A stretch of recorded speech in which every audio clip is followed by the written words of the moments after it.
અત્યારે હાલ આપણે ઉનામાં આવેલા છીએ. ગામનું નામ ખેડૂતભાઈ બધા જોડે છે, એ હવે એમનો પરિચય એને કહેશે.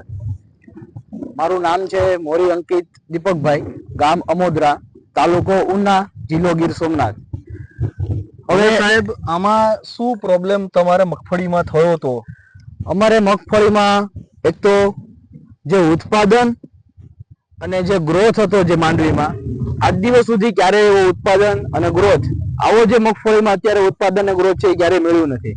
પણ આ વર્ષે જે આ કંપનીના સાહેબ કે જે અમને પ્રોડક્ટ લઈને આવ્યા છે અને 100% ઓર્ગેનિક પ્રોડક્ટ છે, બરાબર.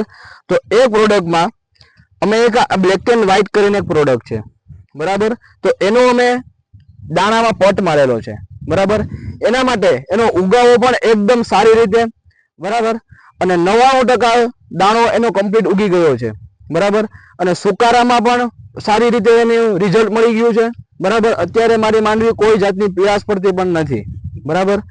અને બીજી પ્રોડક્ટ સારી એવી લાવી રહ્યા છે 100% ઓર્ગેનિકમાં ક્રોપ બુસ્ટર કરીને, બરાબર. એ પ્રોડક્ટનું કામ એવું છે કે તમારો પીળાશ પડતો જે છોડવો છે, પછી ગ્રોથ કોઈને ના થતો હોય, બરાબર, એ ગ્રોથ માટે પણ આ પ્રોડક્ટ એકદમ મસ્ત લાવી રહ્યા છે. અને 100% ઓર્ગેનિક, આપણે બીજી કોઈ પણ પેસ્ટિસાઇડ દવા વાપરેલી નથી આ ખેતરમાં, બરાબર. આ ખુદ મારા ઘરનું જ ખેતર છે અને અમે 100%નું રિઝલ્ટ મેળવેલું છે.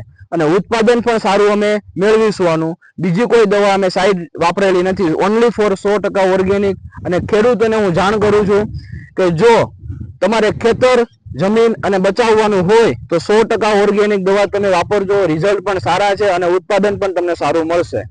હવે છે ને ખેડૂત ભાઈઓ, હવે અમે એમને ફ્રૂટ શક્તિ જે બેસાડ આવે એના માટે અમે ફ્રૂટ શક્તિ આજે આપીએ છીએ. એના 2 ડોઝ મારશે અંકિતભાઈ. પછી જ્યારે ઉત્પાદન લેવાનો ટાઈમ હશે ત્યારે ફરીથી એમને પાછો વિડીયો આપણે બનાવીશું અહીંયા આવીને.